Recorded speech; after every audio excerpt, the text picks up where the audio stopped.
Boa tarde. Quase noite. O pessoal está desligado. Tem um botãozinho assim, ó, que é uma bolinha com um risquinho. Aperta ele, que liga. Geralmente fica aqui assim, ó. Aperta aí. Ligou? Boa tarde. Boa tarde. Aí, tá vendo como funciona? Sabia. Faltou ligar o... né? Agora funcionou. Como que foi a semana? Bem? Bem? Minha semana é muito boa, sempre. E, como vocês sabem, eu tenho uma lista de oração. Os nomes vão aumentando. Se você quiser colocar seu nome na minha lista, fique à vontade. Ó, Sofia vai entrar. A Jéssica já está. A outra Jéssica também. Agora, eu não sei como que pronuncia. É Natane, como que pronuncia? Natane. Seu nome vai estar na minha lista também, Natane. Tem outros aqui que apareceram, tinham sumido, Andim, a Maria, estão na minha lista. A gente tem que orar uns pelos outros. É ou não é? É para isso que a gente está aqui. Para se conhecer, para demonstrar o amor de Jesus, para a gente orar uns pelos outros. Agora eu tenho uma pergunta especial. E eu confio em você. Marineide, 12º encontro, não é? A gente não perdeu nenhum, né? Nós dois. Nós dois, o Deva, o Pedro, tem outros aí, né? Pedro perdeu um, né? Pedro, está devendo um, hein? Mas o que acontece quando a gente termina a série? Tem um presentinho, certo? Quem não tem ainda o chaveirinho, que é bem bonito, né? Eu esqueci a imagem hoje do chaveirinho. O chaveirinho do nosso refúgio, mas assistiu os 4 encontros da série Controle. Quem que veio? Vocês não têm? Não tem o chaveirinho? Não tem? Fica de pé. O caso ele vai entregar para vocês, o chaveirinho. Teve alguém que veio aos 4 encontros da série Controle? Quem que veio? Sofia. O chaveirinho é muito bonito, você coloca, você vai lembrar da gente a semana inteira, mas você tem que ver a série toda. Então venha, que você vai ganhar o seu. Natane também, a Jéssica também. Aí vocês vão lembrar, a semana inteira, vão olhar para o chaveiro e falar assim, como é gostoso estar lá. Não é? Receberam? Todo mundo já recebeu? Tá. Quem quiser ver o chaveirinho, é só olhar para o Gabriel e para o Henrique, eles vão mostrar para vocês depois o chaveirinho.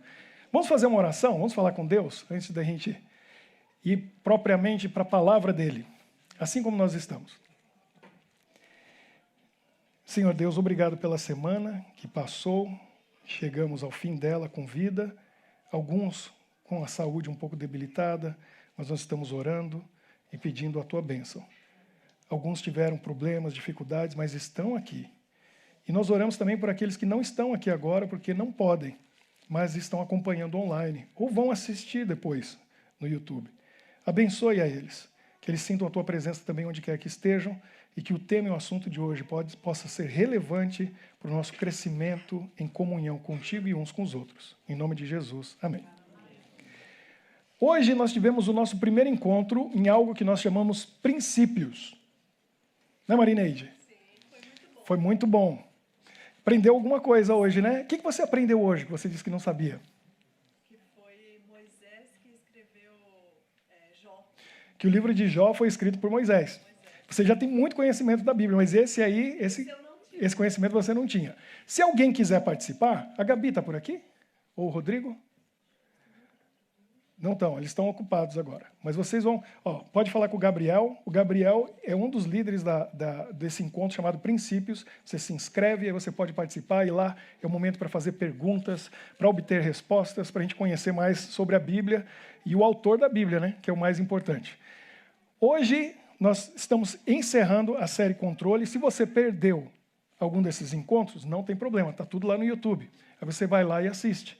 Então, vou falar para quem está vindo hoje pela primeira vez, vai lá no YouTube, Nosso Refúgio, aí você pode assistir os outros assuntos que foram coincidência, destino, sorte e hoje, acaso. Por acaso, não é? O Gabriel já falou um pouquinho para a gente sobre o acaso. É uma coisa interessante e intrigante quando as coisas acontecem por acaso, como aquelas outras palavras que a gente viu lá. O que é acaso? Como que funciona isso? Será que na Bíblia existe alguma história que aconteceu na vida de alguém, algo que aconteceu por acaso? Eu falei isso, e quem já leu meu livro Ó, a dupla ali já leu e quer fazer um clube do livro, né? Tem uma frase lá que eu digo assim, que quando a gente ora, 4 palavras desaparecem do nosso dicionário. Quais são? Essas aí, né? Sorte, acaso, destino e coincidência. Não tem. Para quem ora, não tem. Não tem acaso. Não tem. Vai ter providência. Deus provê. O Gabriel falou, eu vou falar aqui de novo. Olha, acaso é uma palavra usada para descrever um evento ou resultado que ocorre sem ser planejado ou esperado. Em outras palavras, é uma ocorrência que acontece sem intenção ou propósito, muitas vezes de forma aleatória ou fortuita. Então, isso aí é uma das possíveis definições de acaso. Com Deus não tem acaso. Mas é muito interessante, tem uma música das antigas. Não é tão antiga, é do meu tempo, não é do tempo dos meus pais, quando eu era jovenzinho, que tem a palavra acaso e me faz pensar. Porque do jeito que eles colocaram ali, para mim é uma afronta. Mas a música é muito boa, e a letra da música é muito boa também. O nome da música é Epitáfio. Primeiro a gente começa a enriquecer nosso vocabulário, Marineide, porque muita gente não sabe o que é epitáfio. Quem que sabe o que é epitáfio? Só levanta a mão assim. Ó, tem alguns aí que sabem. Esse alguns é o Pedro. Ninguém mais levantou a mão, Pedro. Você achou que tinha uma galera assim? Né? Só você. Pedro, o que é epitáfio? O que está escrito na sepultura. O que vai na lápide. Está escrito lá. Vou contar para vocês, eu gosto de visitar cemitério. Não é uma coisa mórbida, não. Eu acho interessante, bonito, em vários países já visitei. Eu gosto de olhar as lápides. E a gente, às vezes, é surpreendido. Eu fiquei muito surpreso, perto de onde eu moro, do lado do Flamon. Acho que chama Harelbeke, a cidade que é vizinha da minha. E eu fui porque a minha esposa estava fazendo compra, coisa que o homem não gosta muito, estava numa loja lá, pesquisando preço num lugar chamado Action, que já é tudo quase de graça, né? Vai pesquisar preço lá, não precisa, né? Já é quase tudo de graça, é bem barato. E tem um cemitério do lado, eu fui lá dar uma olhada, aí eu vi uma coisa assim muito interessante, eu vi o epitáfio. Olha que interessante. Estava lá a foto de uma pessoa já falecida. Eu nunca tinha visto isso na minha vida antes. Já falecida, a foto dela, a data do nascimento, da morte. Do lado estava a foto de outra pessoa, a data do nascimento, mas não estava a data da morte. Olha que interessante. E aí tinha o epitáfio falando, para mim você foi mais do que uma mãe, uma amiga, uma companheira, uma irmã, não sei o quê, não sei o quê. Linda a frase lá. A pessoa, você já viu isso? A pessoa já fez o epitáfio, colocou lá, colocou a foto da pessoa amada que morreu, já colocou a sua foto, tipo assim, estou esperando o dia de vir para cá. Eu não faria isso. Vai que eu mudo de ideia e encontro outra pessoa 10 anos depois, as coisas mudam. Aí os planos mudam, e a pessoa fala assim, não é para lá que você vai, não. E aí, tá lá, eu achei o epitáfio mais interessante que eu vi na minha vida, eu tirei a foto. Vou trazer uma próxima vez para mostrar para vocês. Fiquei impressionado. Mas vou mostrar a letra para vocês dessa música, olha só. E aí faz a gente pensar. Olha o que diz essa música, Epitáfio. Devia ter amado mais, ter chorado mais, ter visto o sol nascer. Devia ter arriscado mais e até errado mais, ter feito o que eu queria fazer. Queria ter aceitado as pessoas como elas são, cada um sabe a alegria e a dor que traz no coração. Tem gente que reconheceu a música e nem sabia que chamava Epitáfio, né? Tá vendo? Agora você está aprendendo alguma coisa nova. Devia ter complicado menos, trabalhado menos, ter visto o sol se pôr. Devia ter me importado menos com problemas pequenos, ter morrido de amor. Queria ter aceitado a vida como ela é. A cada um cabe a dor que tem que suportar. Queria ter aceitado as pessoas como elas são, cada um sabe a alegria e a dor que traz no coração. Bonita a letra. E faz a gente pensar. Você não quer um epitáfio desse. Não é? Você não quer isso aí lá na lápide da sua sepultura. Devia ter feito isso, devia ter vivido assim. Tem que ser o contrário disso. Eu fiz tudo isso.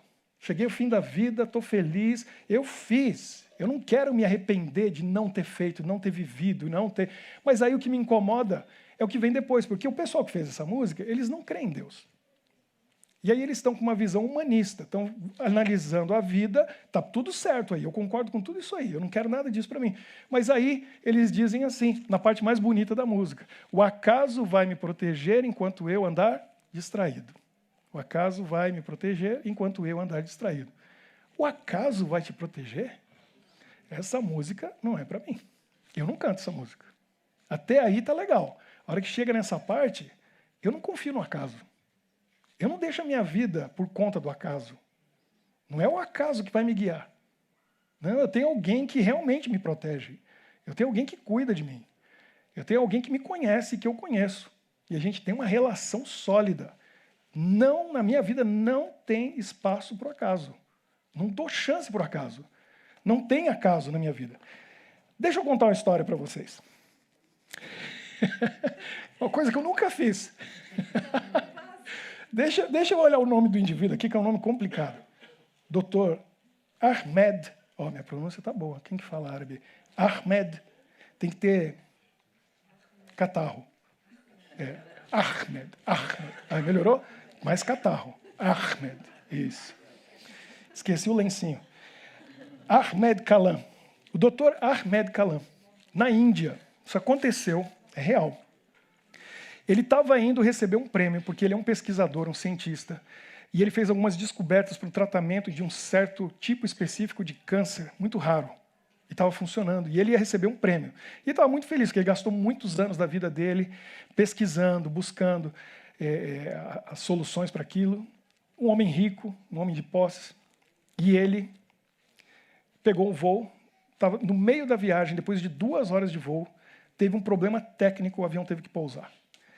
E aí ele começou a se preocupar, porque ele falou: eu não vou chegar a tempo de receber meu prêmio, de receber todas as honras que estão preparadas para mim e tal. Aí, no aeroporto onde eles pousaram, ele foi lá e pediu informação. Quando que sai o próximo voo? Como que eu faço? Que eu tenho que chegar a tal hora para chegar a tempo desse evento, nessa cidade. Olha, o próximo voo só daqui 10 horas. Ele falou: vou perder.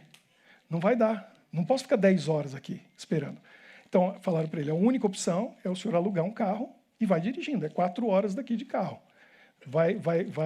Já estava bem mais perto, né? Ele viajou 2 horas, só que o próximo voo era em 10. Pega o carro. Ele alugou o carro, detesta dirigir, mas o doutor pegou o carro sozinho e foi embora para dirigir 4 horas para chegar no local do evento. Começou uma tempestade muito forte, começou a chover muito, a visibilidade estava terrível, as estradas não eram boas.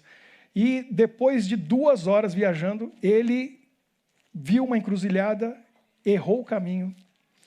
E quando ele se deu conta, já tinham passado mais 2 horas andando, sabe-se lá por onde, quando ele percebeu: estou perdido.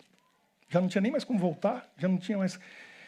E aí a chuva estava muito forte, ele com fome, cansado, começou a procurar uma casa, qualquer coisa, para ele parar e poder descansar um pouco, comer alguma coisa. E ele viu uma casinha simples, pequena, ele parou ali, quando ele parou, a pessoa dentro da casa ouviu que chegou um carro, a casinha simples, muito humilde.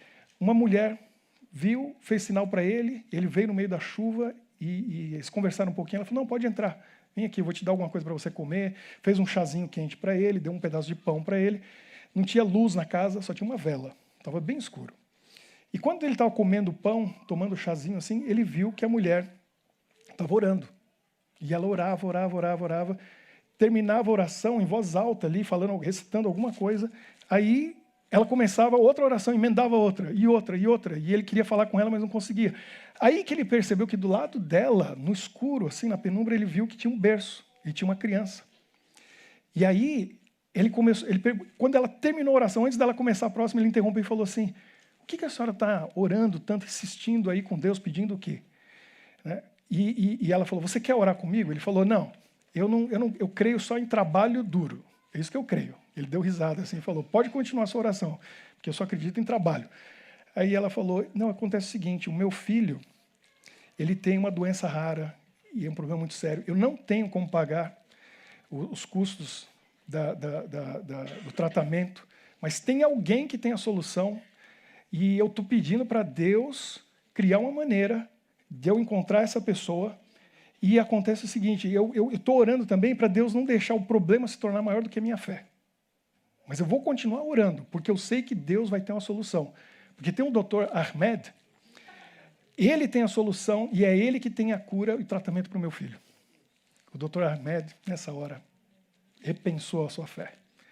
Ele lembrou de tudo que tinha acontecido naquele dia, o voo, o carro, a tempestade, ele errar o caminho, e por acaso foi parar naquela casa. Ele esqueceu do prêmio, do evento, esqueceu de tudo, e ele falou para ela, Deus ouviu você, porque eu sou o Dr. Ahmed. E ele ofereceu o tratamento de graça para o bebê, para o filho daquela mulher. Então, quando a gente ora, não tem acaso. Não tem. Se prepare para milagres. Se prepare para Deus te surpreender. Se prepare para fortes emoções. Porque vai acontecer. Você só tem que ter uma coisa mais poderosa do que dinheiro. Tem uma coisa muito mais poderosa que dinheiro. E nem tem muita letra, né? 2 letrinhas e um acento. Fé. Tem fé. Fé vale mais que milhões. Porque tem gente aí com milhões, e não resolve o problema. Não tem como resolver o problema. O que resolve o problema é Deus, é a oração, é a fé. Então você tem uma arma poderosa que Deus colocou nas suas mãos. Não dá para confiar no acaso, não dá para acreditar no acaso. E a partir do momento que você ora, não tem acaso. Aí eu olho para a Bíblia e eu começo a pensar nas histórias que aconteceram aqui. Teve momentos que as pessoas foram tentadas e às vezes deixaram o acaso resolver uma situação e um problema. Quer ver um? Quantos apóstolos Jesus tinha? Quantos discípulos? 12. Um venceu o prazo de validade. Aí se extraviou, né? Não chegou no final. E aí precisava ser substituído. O que eles fizeram? Está em Atos, né? No começo do livro de Atos. O que eles fizeram? Eles deixaram o acaso resolver. Porque tinha 2 opções, e aí eles sortearam e resolveram. Então, é o... Quem lembra o nome? Alguém lembra o nome? Vamos aprender mais uma, Marineide. Matias. Matias. Mas foi a escolha de Deus? Essa foi a escolha do acaso. Quem que Deus escolheu para substituir Judas? Paulo.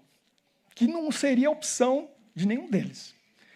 Porque Judas, vamos lá, era um cara que não sei o que estava fazendo ali, né? Não devia estar ali. Mas se tem alguém que não devia estar lá mesmo, era o Saulo. Saulo não devia estar lá.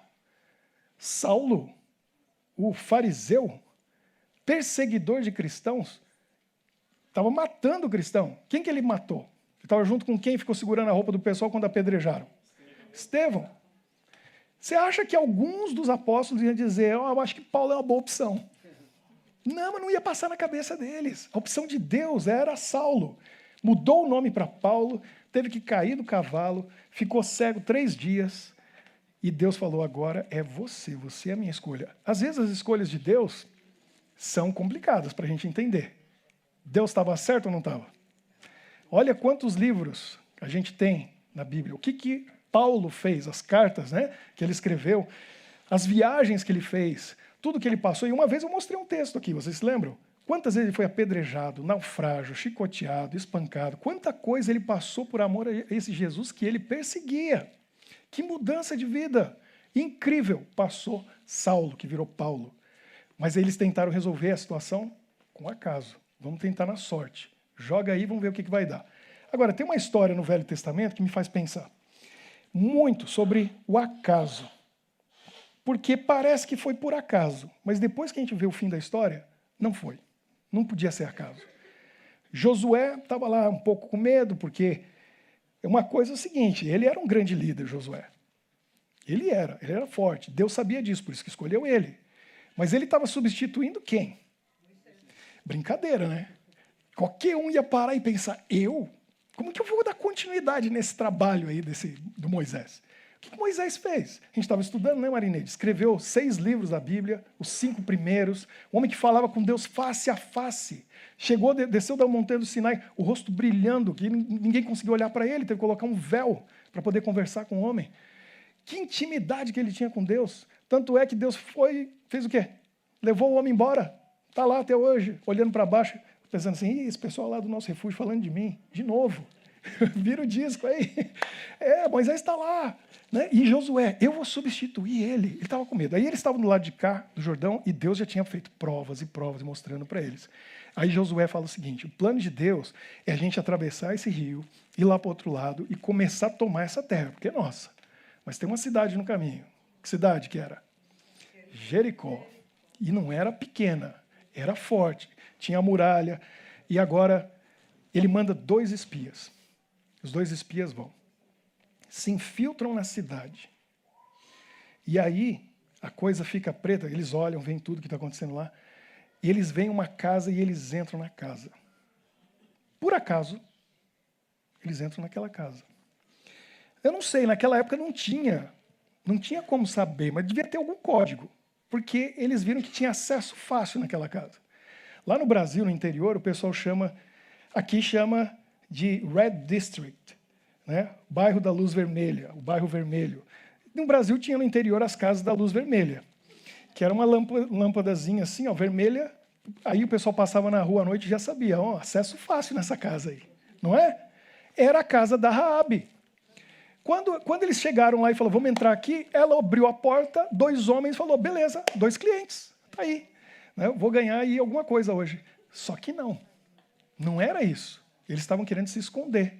E entraram na casa da Raabe, foram conversar com ela. E a conversa foi o que eles precisavam ouvir. E hoje, a gente vendo a história, sabe que não foi por acaso que eles escolheram aquela casa para se esconder. Não foi por acaso que eles entraram ali. Porque a Raabe entregou o ouro para eles. Você pega o texto no livro de Josué e ela começa a contar. Falou assim, ó, a gente está sabendo tudo o que aconteceu com vocês. A gente sabe que vocês eram escravos lá no Egito, vocês saíram de lá, Deus abriu o Mar Vermelho para vocês, vocês atravessaram, Deus afogou o exército inteiro do faraó. E aí ela foi contando, vocês vêm vindo e já derrotaram tal povo. O pessoal aqui em Jericó, está todo mundo assim, ó, tremendo de medo. A gente está morrendo de medo. A gente sabe que vocês já entregaram, que Deus já entregou Jericó para vocês. Olha o que ela diz.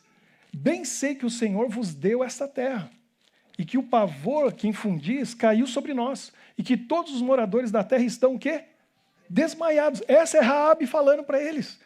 E aí ela diz assim, Josué 2, verso 9 e 11, porque o Senhor, vosso Deus, é Deus em cima nos céus e embaixo na terra. Ela tinha fé? Ela tinha fé. Ela era de Jericó. Ela não era do povo de Deus, mas ela viu tudo aquilo e falou, esse povo tem Deus, esse Deus é verdadeiro. Ele é Deus lá no céu e é Deus aqui na terra. Aí você acha que foi por acaso que esses 2 espias foram parar na casa dela? Eles saíram dali felizes, foram lá falar para Josué, Deus já entregou, está entregue. Porque o povo da cidade já está falando isso e isso da gente, já estão tremendo de medo, só estão esperando o fim, porque não tem saída. Eles sabem disso. Mas a Raabe, muito esperta, antes deles saírem, ela fez um acordo. Falou, ó, é o seguinte, vocês vão, e eu vou dizer mais.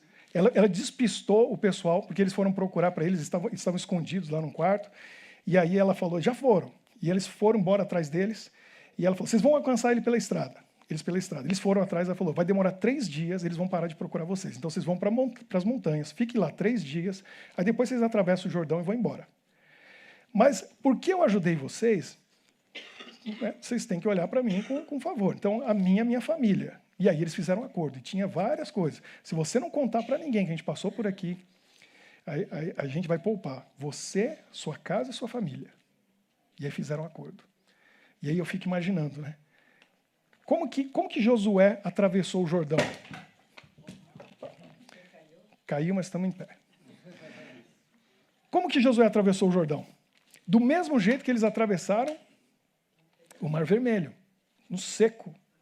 Entrou primeiro a arca, junto com os sacerdotes, o Rio Jordão secou. Ele ficou parado aqui na frente, a água escorreu e eles atravessaram no seco. Deus estava dizendo, eu estou com vocês. Quem estava atravessando ali era o povo que atravessou o Mar Vermelho? Não era. Quantos anos passaram? 40. Quem que tinha ali que tinha atravessado o Mar Vermelho? Tinha 2. Só dois, só Josué e Caleb. Josué e Caleb viram o Mar Vermelho aberto e viram o Jordão aberto. Mas o resto, para eles, era história que meu pai contou. Pensa nisso. E agora eles têm que enfrentar uma cidade, aí eles chegam diante do rio e Deus fala para eles assim, vou mostrar para vocês quem eu sou. O que vocês ouviram dos pais de vocês, vocês vão ver de novo. Para vocês verem que não é historinha que papai e mamãe contou. É o mesmo Deus, sou eu, vocês são meu povo. E Deus seca o Jordão e eles passam o Jordão. E Caleb e Josué, assim, eu já sabia, eu já vi, eu já atravessei o grandão lá, esse pequenininho aqui. Né? Então eles tinham uma fé, estava forte, porque eles já tinham visto aquilo. Pegaram 12 pedras do meio do rio, fizeram um altar, e aí vão lá. E vão seguindo as instruções de Deus. Mas Josué estava com medo. Por isso que Josué 1,9, um dos meus meninos falou aqui, umas semanas atrás. Ser forte e corajoso, não fica desencorajado, não tenha medo, porque eu, Senhor teu Deus, estarei contigo onde quer que você for. Vai, eu estou contigo. Josué não tem medo. Aí Josué fez a coisa que todo mundo precisa fazer. Que a hora que ele ficou com medo, ele não ficou reclamando, ele não ficou lá tremendo. Sabe o que ele fez? Na madrugada, o que Josué fez? Foi orar. Vou falar com a fonte do poder. Josué vai orar na madrugada. E aí, no meio da oração dele, no campo, ele está lá. Como que eu vou liderar esse povo aqui? Como que eu vou substituir Moisés? E agora vem um grande desafio, essa cidade de Jericó. Aparece o soldado. Vem em direção a ele. E aí a Bíblia tem todos os detalhes, né? Com uma espada desembainhada. Ou seja, não estava aqui a espada. Ela estava na mão do soldado.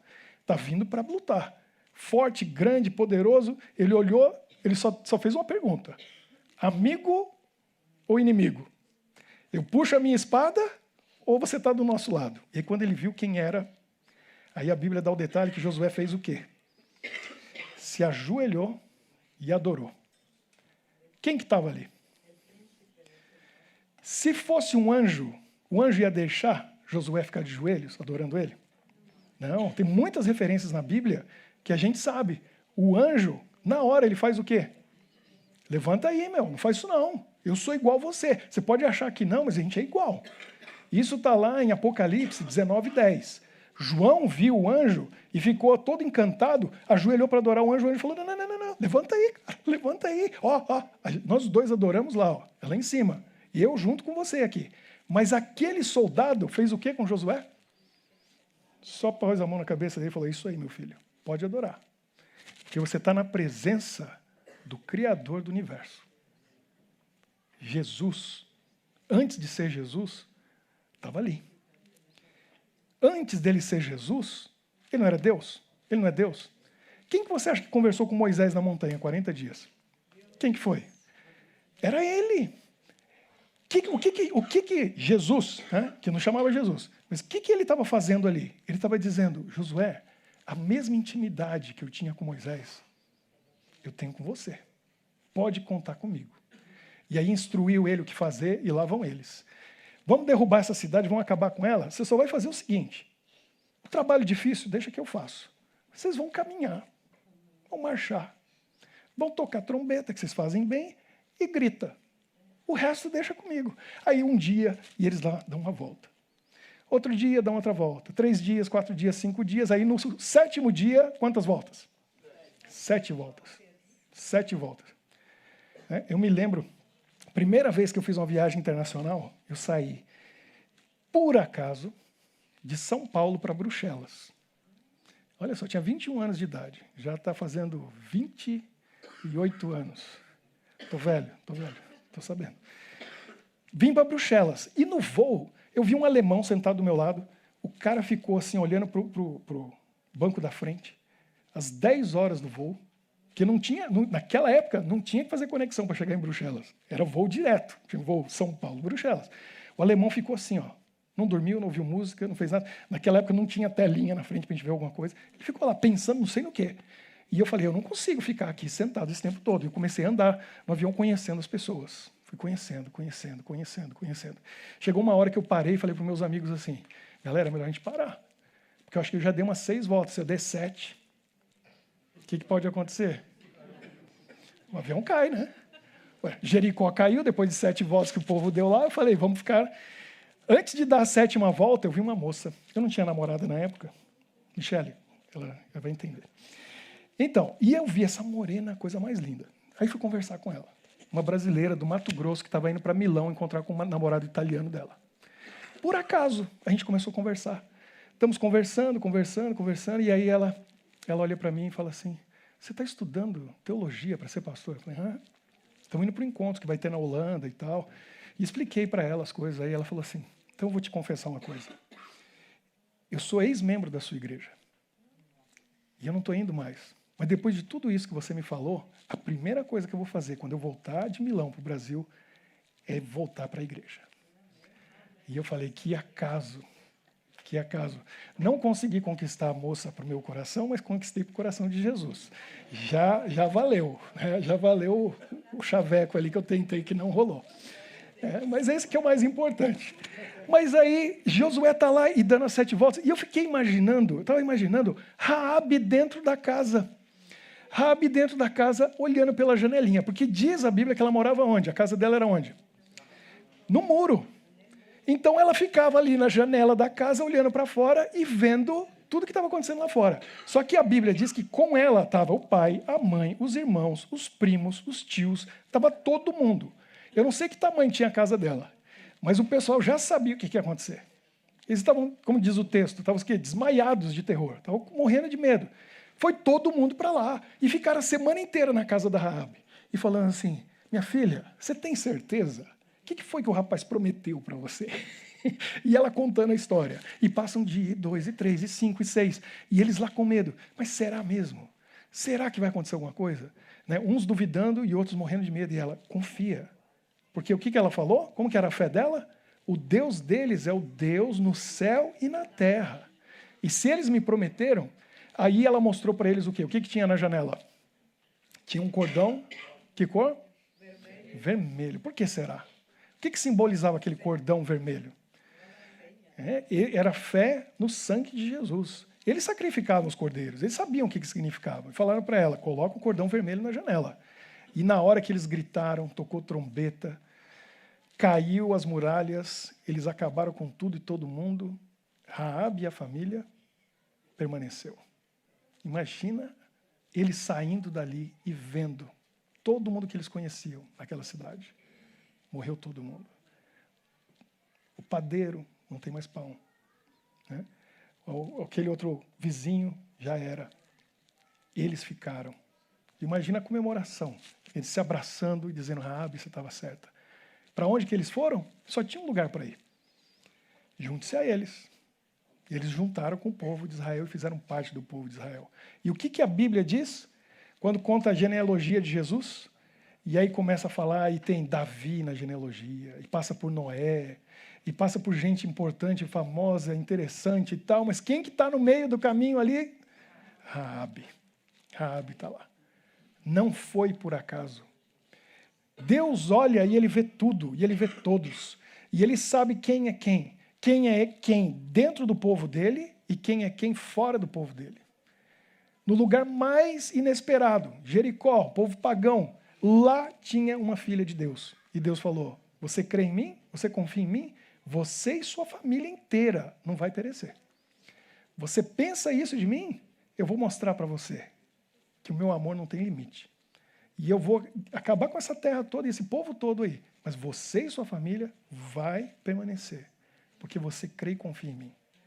Então, pensa, se Deus faz isso por alguém que é de um povo que não era o povo dele, que eram adoradores de ídolos, né? Um povo que, naquela terra, o que o povo fazia? Sacrificava os filhos aos ídolos. Lembra que Abraão achou até estranho quando Deus falou para ele sacrificar Isaac, porque era isso que eles faziam, para Moloque, para Dagon. Mas tinha alguém lá que amava Deus. Eu quero falar para vocês algo muito pessoal. Eu vou até sentar para contar isso para vocês. Porque eu vou contar para vocês isso, porque se Deus fez isso por mim e mostrou essa intimidade para comigo, do jeito que ele tinha aquela intimidade com Moisés e com Josué, você também pode ter intimidade com Deus. As coisas não acontecem por acaso. E Deus, ele cria maneiras de falar com a gente em coisas que aparentemente são por acaso, mas não são, porque quando ele põe a mão... Tem gente que cria um código com Deus.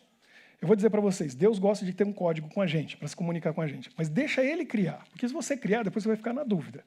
Tem alguém aqui nessa igreja, muitos anos atrás, a pessoa falou para mim assim, pastor, eu falo com Deus, eu oro, e aí eu fico procurando o sinal para saber se Deus está me respondendo ou não. Aí eu vou dirigindo pela cidade, e se eu começo a ver carros com placa com 7, ou vários números 7, eu sei que Deus está falando comigo. Aí eu falei, bom, pode ser, mas pode não ser. Né? Mas não, né? Não sei. Então eu não confio muito nisso, mas deixa Deus criar um código com você. Aconteceu uma coisa comigo que eu achei que era por acaso, mas na hora eu percebi, não. Eu tinha 18 anos de idade. Tem alguém que tem 18 anos aqui? Tem alguém? Cadê? É? O Gabriel lá atrás? É? Tem 18? Cadê? É, vai fazer 18? Daqui 2 meses vai fazer 18. Então, eu tinha sua idade. E eu estava num conflito muito grande. Minha vida estava... Porque eu já estava fazendo faculdade e eu fazia engenharia química. E era um curso muito bom em Maringá, no Paraná. Eu gostava muito da faculdade, dos meus amigos. Só que eles não tinham o pensamento que eu tinha, porque eu cresci na casa de um pastor. E eu amava estar com eles e fazer o que eles faziam, mas eu também amava estar na igreja e fazer aquilo que eu fazia na igreja. Eu era um dos líderes dos jovens, fazia parte da equipe, de outras atividades. Tinha a classe de estudos da Bíblia dos adolescentes, eu era um dos professores. Mas, porque eu gostava muito dos dois mundos, e eu me envolvi muito com os dois mundos, eu era aqui envolvido na igreja, nas coisas da igreja que aconteciam no sábado, mas sexta-noite eu saía com meus amigos da faculdade. E eu já estava assim. Eu saía sexta-noite para beber com eles. Não ia de carro, porque eu sabia que ia bater o carro na volta, porque eu voltava daquele jeito. E sábado de manhã estava eu lá, na igreja. E parecia que eu ia rachar no meio. Eu ia rachar no meio, porque tinha 2 mundos. E eu sabia que eram 2 mundos opostos. E eu tinha que tomar uma decisão. Que não ia dar para aguentar aquilo por muito tempo. Era uma coisa assim que... 18 anos, né? Você vê, as decisões mais importantes da vida, a gente tem que tomar quando a gente é muito jovem sem experiência. Decidir profissão, decidir, às vezes, o cônjuge. Uma série de coisas, mas a decisão mais importante é entregar a vida a Deus. No momento que a gente está fascinado com coisa que não tem valor nenhum. E eu lá, com 18 anos de idade, pensando seriamente, né? E aí, o que eu vou fazer? Eu tinha que tomar uma decisão. Porque eu ia rachar no meio. Eu sentia meu coração partindo. Porque eu gostava dos 2 mundos. Eu estava feliz nos 2. Até que me veio um pensamento muito sério. Porque eu entendi pela Bíblia, no livro de Apocalipse, que diz assim que vai descer uma cidade do céu, chamada Nova Jerusalém. E dentro dela já está um pessoal que viveu quanto tempo lá em cima? 1000 anos. É o que está dizendo na Bíblia. No capítulo 20, fala dos 1000 anos. E aí, depois fala que lá fora vai ressuscitar todo mundo que já viveu nessa terra para o julgamento final. Aí eu entendi. Bom, no fim da história, tem coisa na vida que você não tem como escolher. Não tem. Todo mundo vai estar ali. Você só pode escolher uma coisa. De que lado do muro você vai estar. E aí eu comecei a entender. Eu falei, do jeito que as coisas estão indo, estou com tudo para estar do lado de fora do muro. Eu tenho que tomar uma decisão para estar do lado de dentro. E aí eu pensei que se eu estivesse do lado de fora, eu seria, diante dos meus próprios olhos, o maior idiota do universo. Sabe por quê? Porque eu tinha tudo para estar lá dentro. Tudo para estar lá dentro. Todo conhecimento que eu precisava para estar lá dentro, eu tenho. E mesmo assim escolhi estar de fora. E aí eu fiquei imaginando, eu vou olhar lá fora e vou ver aquele pessoal todo que curtiu a vida, que fez tudo o que quis, né, que ganhou dinheiro, teve sucesso, fama, e está lá, quem sabe, não sei, aquela banda de rock que eu gostava, está ali, né, porque não estão nem aí para Jesus, e alguns até fazem questão de dizer, né, e colocam até na música letras ali falando de Jesus e não quer saber. E eu falei, eu posso estar lá com eles, eu tenho tudo para estar lá dentro. E lá dentro tem um pessoal que sofreu, que apanhou na vida, que foi perseguido, que passou, foi humilhado, passou vergonha. Mas já passaram 1000 anos. Quem que vive 1000 anos nesse mundo? Ninguém viveu 1000 anos. Já viveram 1000 anos, e aí agora tem a eternidade inteira pela frente. E estão lá dentro e fora. E eu falei, quer saber de uma coisa? Eu tenho que tomar uma decisão. E é séria essa decisão. Porque senão eu vou ser o maior idiota do universo. Vou acabar do lado de fora, tendo tudo para estar do lado de dentro. E eu decidi. E foi muito séria a minha decisão. Foi muito, muito séria. Eu abandonei meu curso de engenharia química. Não falei para ninguém. Nem tranquei matrícula para não ter que voltar. E eu resolvi estudar teologia. Não era para ser pastor. Era para ficar 4 anos na faculdade de teologia para evitar de acabar do lado de fora do muro. Depois eu ia ver o que eu ia fazer. Mas nesse caminho Deus falou, seu negócio é ser pastor mesmo. E aqui estou eu, 28 anos depois, 27 anos depois. Quando eu tomei aquela decisão, coisas incríveis aconteceram na minha vida. Incríveis. E quem está falando para vocês aqui é um pastor com 27 anos de trabalho como pastor. Mas eu estou falando agora do menino de 18 anos, que teve que tomar essa decisão lá atrás. E quando eu tomei aquela decisão, com 18 anos de idade, Deus falou, é isso mesmo? Então você é meu. E eu vou te mostrar que você é meu. E para contar para vocês tudo o que aconteceu, vamos aqui no nosso refúgio aí, ao longo dos anos, e eu vou contando. Mas eu quero contar para vocês a primeira coisa que aconteceu. Meu pai é um pastor, e um grande pastor, porque eu conhecia ele em casa. E eu sei do trabalho dele que fazia na igreja, muito bonito, mas em casa a gente conhece a pessoa, quem ela é. E eu não seria um pastor se não fosse o exemplo dele, o modelo que ele foi para mim. É um herói de verdade que eu quis copiar. E aí a gente foi conversar e eu falei para ele, pai, eu vou fazer teologia. E ele falou, isso é a faculdade de engenharia. Eu falei, já abandonei, nem tranquei matrícula. E ele, eu achando que ele ia ficar feliz e me dar um abraço, falou, legal. Não, ele só colocou barreira e problema, e dificuldade. Eu não vou ter como pagar para você o curso. Eu falei, não tem problema, eu vou trabalhar, eu já arranjei isso e tal. E ele foi falando, até que quando ele viu que não tinha jeito, aí ele falou, você não se contentou em me ver sofrer, você quer sentir na pele também? Eu falei, eu acho que é isso. Então ele falou, boa sorte, né? Vai sofrer também. Claro que depois, muito tempo depois, ele falou uma vez que estava uma nova igreja, que ele chegou, foram fazer uma entrevista com ele, perguntaram para ele, qual foi o dia mais feliz da sua vida? E ele contou que foi esse dia. Porque ele falou que a gente vê um bebê que nasce e você não sabe o que vai acontecer. Pode abandonar Deus, a fé, pode se viciar em drogas, você não sabe. E aí um dia, 18 anos depois do nascimento daquela criança, vira para você e fala, eu quero ser como você, eu quero ser um pastor. Ele falou, foi o dia mais feliz da vida dele. Mas naquele momento ele só pôs barreira, E eu estava me sentindo sem apoio do meu pai. Ele estava fazendo isso para ver se era sério mesmo. Para ver que ele não estava influenciando. Claro que era a vontade dele, mas ele queria ver se vinha do meu coração. E aí, numa sexta-feira à noite para um sábado, era por volta de 4 da manhã, eu tive um sonho. E eu não sei se foi sonho, visão, não sei. Eu acho que foi um sonho. E no sonho, eu via isso que vocês estão vendo na imagem. Uma estrela cadente, assim, ó, cortando o céu. Eu acordei com muita sede, era verão, estava muito quente. Eu fui na cozinha, eu lembro que eu bebi vários copos de água. 4 da manhã. E a gente morava num prédio de 6 andares, e lá em cima tinha um salão de festas e um terraço bem grande que ficava aberto. Aí eu fui lá para cima para conversar com Deus. E eu conhecia as constelações, e tinha uma especial chamada Orion, que eu gostava de conversar com Deus olhando para lá. E aí eu fui para lá e comecei a conversar com Deus, e comecei a filosofar. Conversando com Deus, como a gente conversa com um amigo. E eu falei para ele, sabe que eu acabei de acordar e quando eu acordei, no meu sonho eu vi uma estrela cadente. Aí eu fiquei pensando e falei para Deus, interessante, né? Um pedaço de pedra lá da galáxia, no meio do universo aí, que vem em direção à Terra, entra aqui e com atrito com a atmosfera começa a pegar fogo e faz esse brilho.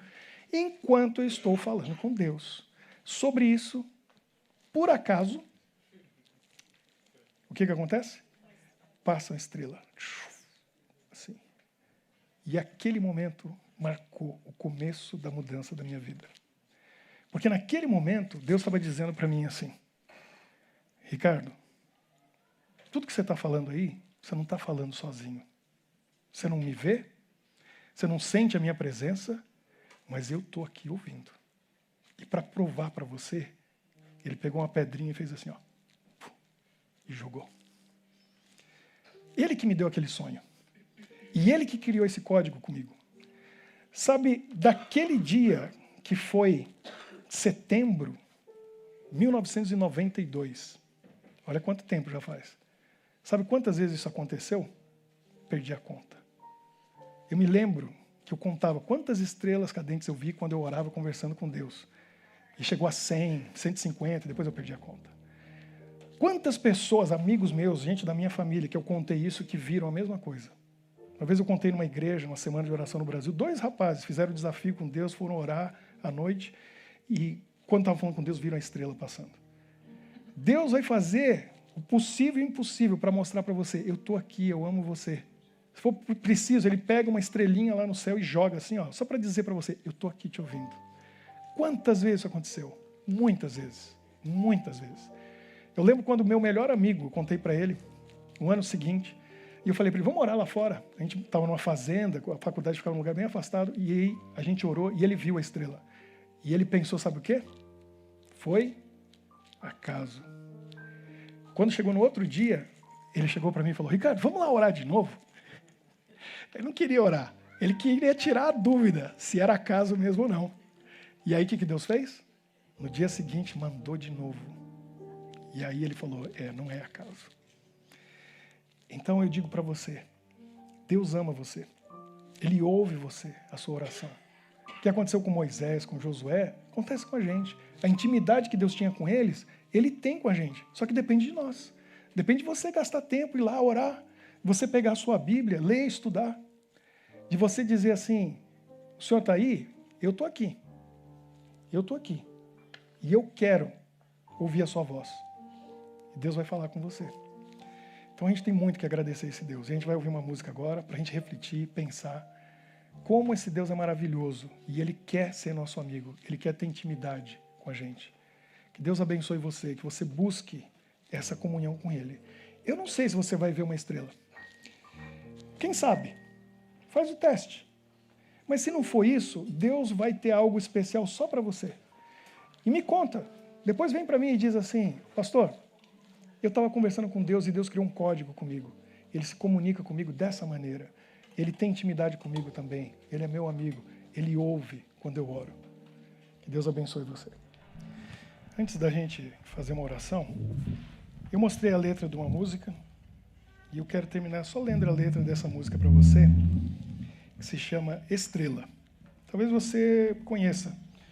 Mas olha só a profundidade dessa letra. Diz assim, há de surgir uma estrela no céu cada vez que você sorrir. Há de apagar uma estrela no céu cada vez que você chorar. Do contrário, também bem que pode acontecer de uma estrela brilhar quando a lágrima cair. Ou então, de uma estrela cadente se jogar só para ver a flor do seu sorriso se abrir. Ah, Deus fará absurdos contanto que a vida seja assim, assim, assim, um altar onde a gente celebre tudo que Ele consentir.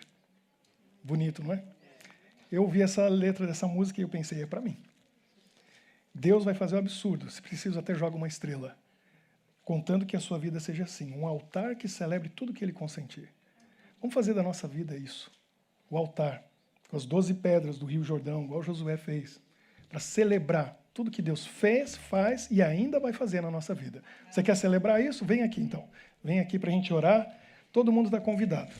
Tem espaço para todos. Aí a gente vai orar para dizer para Deus, minha vida, eu quero que seja um altar para celebrar tudo que o Senhor fez e ainda vai fazer, porque o Senhor é o Deus do hoje, do ontem e de todos os amanhãs.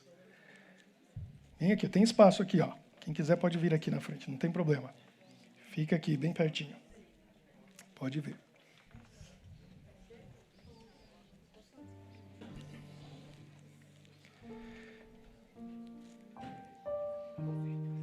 Vamos falar com Deus e vamos dedicar para Ele a nossa vida. Senhor Deus, muito obrigado por tantas bênçãos que o Senhor fez, faz e ainda vai fazer na nossa vida. Obrigado porque na Tua palavra, na Bíblia Sagrada, encontramos histórias incríveis de pessoas que já viveram há tanto tempo no passado. E aquele mesmo amor que o Senhor tinha por eles, aquela intimidade que o Senhor tinha com Moisés, com Josué, tem com a gente hoje. E a gente sente a tua presença do jeito que Moisés sentiu lá na montanha, vendo face a face esse Deus maravilhoso. Josué teve um encontro com aquele soldado que veio dizer para ele: filho, fica tranquilo, essa cidade vai cair porque eu vou à frente lutando por você. Ele também hoje diz para a gente, como disse para mim, você não está falando sozinho. Quando você ora, conversa comigo, às vezes, por horas, eu estou aqui ouvindo você. Eu sou real, eu sou verdadeiro. Você entregou sua vida para mim, você vai ver o que eu posso fazer com ela. Senhor, hoje a gente está aqui entregando a nossa vida a Ti. Tudo que nós temos e tudo que nós somos pertence a Ti. Nossa vida está no Teu altar. E no altar da nossa vida a gente vai celebrar, cada dia, tudo que o Senhor faz por nós. Obrigado por tudo, Pai. Nós te agradecemos de coração. Permanece conosco e ajuda-nos a permanecer contigo durante essa semana que está diante de nós. E nos traga de volta aqui na próxima semana para continuar essa jornada uns com os outros e contigo. Em nome de Jesus, o nosso Senhor e Salvador, nós oramos. Amém.